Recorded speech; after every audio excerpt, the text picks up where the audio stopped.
বন্ধুরা কেমন আছেন সবাই? আশা করি সবাই ভালো আছেন। আপনাদের সবাইকে স্বাগতম আমাদের চ্যানেলের আরও একটি ধামাকা রিভিউ ভিডিওতে। আজ আমরা কথা বলবো 19শে জানুয়ারি 2026-এর কোণে দেখা আলো নাটকের এপিসোড নিয়ে। আজকের এপিসোডে যা ঘটল তা এক কথায় অবিশ্বাস্য। একদিকে লাজুর ডাক্তার হওয়ার স্বপ্ন আর টাকার অভাব, অন্যদিকে বনলতার জীবনে ময়ূখের ফিরে আসা আর ব্ল্যাকমেল। সব মিলিয়ে আজকের পর্ব ছিল টান টান উত্তেজনায় ভরপুর। চলুন আর দেরি না করে বিস্তারিত আলোচনায় যাওয়া যাক। বন্ধুরা, এপিসোডের শুরুতেই আমরা দেখতে পাই এক অদ্ভুত পরিস্থিতি। বনলতা তার মা এবং জেঠিকে বিদায় জানাচ্ছিল। ঠিক সেই মুহূর্তে সেখানে এন্ট্রি নেয় কৃষ্ণ।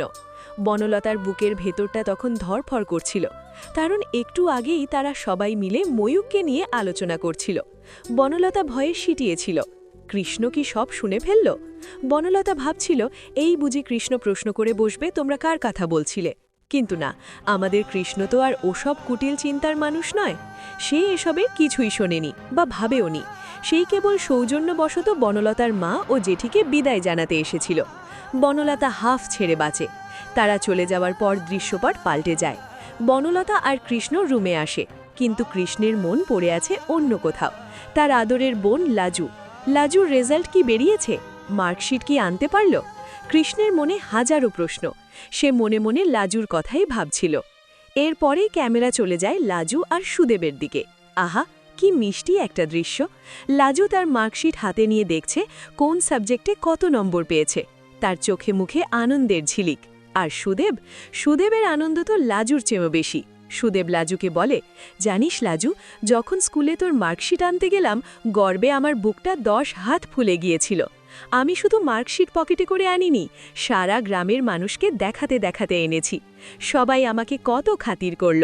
আমি সবাইকে বুক ফুলিয়ে বলেছি আমার বউ এত ভালো রেজাল্ট করেছে। আমার যে কি খুশি লাগছে বলে বোঝাতে পারবো না। সুদেবের এই কথাগুলো প্রমাণ করে সে লাজুকে কতটা ভালোবাসে। লাজুর সাফল্যকে সে নিজের সাফল্য মনে করে। এরপর দুজনে মিলে মিষ্টি কিছু কথাবার্তা বলে শুয়ে পড়ে। শোয়ার আগে সুদেব আবেগী লয়ে বলে, আমি তো তোকে অনেক ভালোবাসি লাজু, তুই কি আমাকে ভালোবাসিস? সুদেবের এই সরল প্রশ্নে লাজুর চোখে জল চলে আসে। সেই জল আনন্দ, সেই জল ভালোবাসার। লাজুক চোখে সে সুদেবের দিকে তাকায়। একটা চমৎকার রোমান্টিক মুহূর্ত তৈরি হয় তাদের মধ্যে। পরের দৃশ্যটিই ছিল আজকের এপিসোডের সবচেয়ে বড় টার্নিং পয়েন্ট। সকালবেলা কৃষ্ণ বিছানায় শুয়ে আছে, হয়তো আধো ঘুমে। বনলতার রুমে নেই। ঠিক তখনই বনলতার ফোনটা বেজে ওঠে। বনলতা আশেপাশে না থাকায় কৃষ্ণ খুব স্বাভাবিকভাবেই ফোনটা রিসিভ করে। সে হয়তো ভেবেছিল কোনো আত্মীয় বা পরিচিত কেউ হবে। কিন্তু ওপাশ থেকে কথা বলে ওঠে ময়ূক। কৃষ্ণ ফোনটা ধরে হ্যালাও বলে। ময়ূক হয়তো বনলতার গলা আশা করেছিল, তাই সে পুরুষ কণ্ঠ শুনে একটু থমকে যায়। ময়ূক জিজ্ঞেস করে, আপনি কে? কৃষ্ণ অত্যন্ত ভদ্রভাবে উত্তর দেয়, আমি বনলতার হাজব্যান্ড। এই একটা উত্তরেই হয়তো ময়ূক ধাক্কা খায়, কিন্তু সে দমে যায় না। সে কৃষ্ণকে বলে, বনলতা আসলে একটু ফোন করতে বলবেন, আমি তার সঙ্গে কথা বলবো। কৃষ্ণ, যে কিনা ময়ূখের আসল পরিচয় বা বনলতার অতীতের কিছুই জানে না, সে খুব সহজভাবেই বলে দেয়, ঠিক আছে, বনলতা আসলেই আমি আপনাকে বলে দেব যে ময়ূখ ফোন করেছিল। বন্ধুরা, ভাবুন তো একবার, কৃষ্ণের এই সরলতাই কি বনলতার জীবনে কাল হয়ে দাঁড়াবে? এর পরের দৃশ্য আবার লাজু আর সুদেবকে নিয়ে। লাজু একটা কাউন্সিলিং অফিসে গেছে ভর্তির ব্যাপারে কথা বলার জন্য, সাথে গ্রামের মোড়ল আর সুদেব। সেখানে লাজু মেডিকেল ভর্তির জন্য আবেদন করে। কিন্তু এখানে ঘটে এক মজার ঘটনা। ফর্ম ফিল আপ বা কথাবার্তা বলার সময় লাজু ইংরেজি শব্দ ব্যবহার করছিল এবং ইংরেজি পড়ে বুঝছিল। এটা দেখে সুদেব অবাক। সে তো তোতলামি করে বলে ওঠে, তুই এগুলো ইংরেজি কি করে বুঝছিস? লাজু মুচকি হেসে বলে, এগুলো সহজ আছে, কঠিন কিছু নয়। সুদেব তার বউয়ের বিদ্যায় আবার মুগ্ধ হয়ে যায়। আবেদনের পর জানা যায় লাজু 3টে সেরা কলেজের মধ্যে একটিতে চান্স পেয়েছে। এটা কত বড় খুশির খবর। কিন্তু এই খুশির আয়ু বেশিক্ষণ টিকল না। যখন ভর্তির ফিসের কথা উঠল, তখনই মাথায় আকাশ ভেঙে পড়ল। ভর্তির জন্য লাগবে পুরো 50,000 টাকা। গ্রামের সাধারণ গৃহবধূ লাজু আর তার স্বামী সুদেবের কাছে এই টাকা অনেক বড় অঙ্ক। টাকার অঙ্ক দেখে লাজুর ডাক্তার হওয়ার স্বপ্ন যেন নিমিষেই চুরমার হয়ে যেতে লাগল। সে অফিস থেকে কাঁদতে কাঁদতে বাইরে চলে এলো। সুদেব তার পিছু পিছু এসে জিজ্ঞেস করে, তোর কি হয়েছে লাজু? আমাকে না বললে আমি কি করে বুঝব?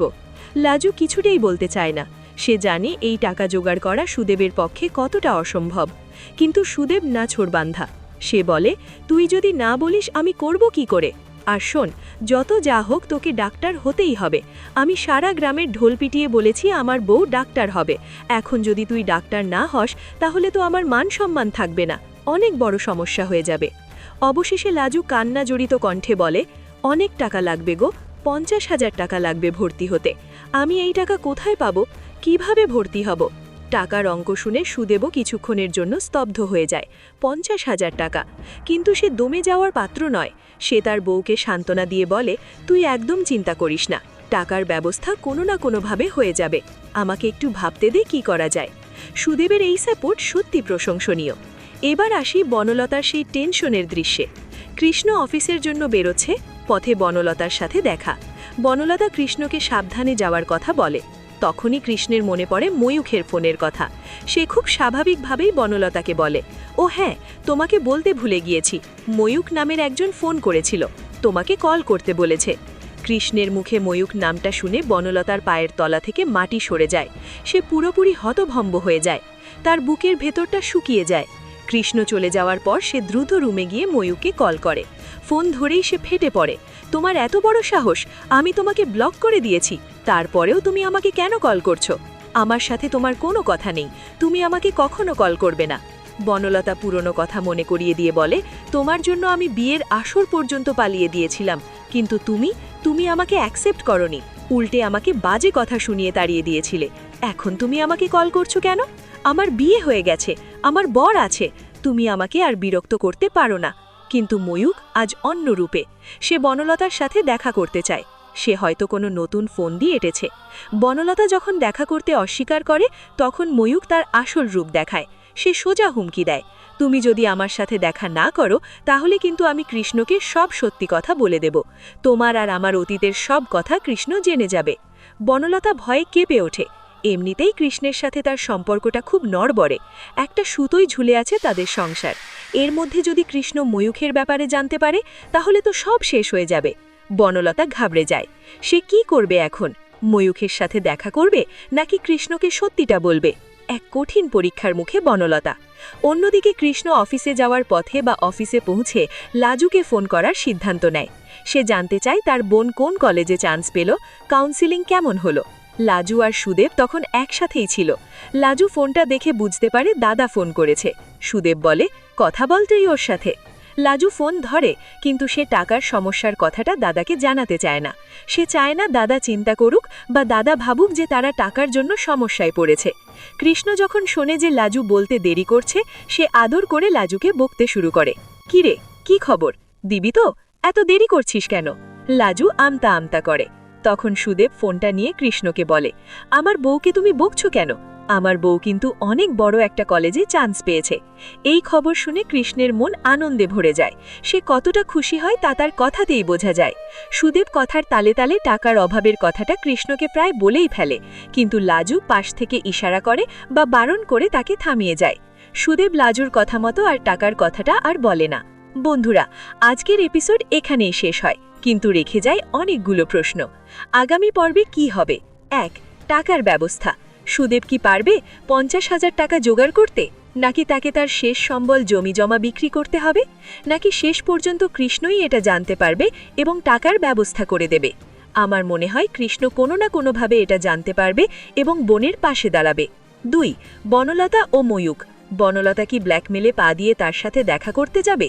আর ময়ূখ আসলে কি চায়? সে কি বনলতার সংসার ভাঙতে চায় নাকি তার অন্য কোনো উদ্দেশ্য আছে? বনলতা যদি দেখা করতে যায় আর কৃষ্ণ যদি তা দেখে ফেলে তাহলে কি হবে? 3. কৃষ্ণের প্রতিক্রিয়া।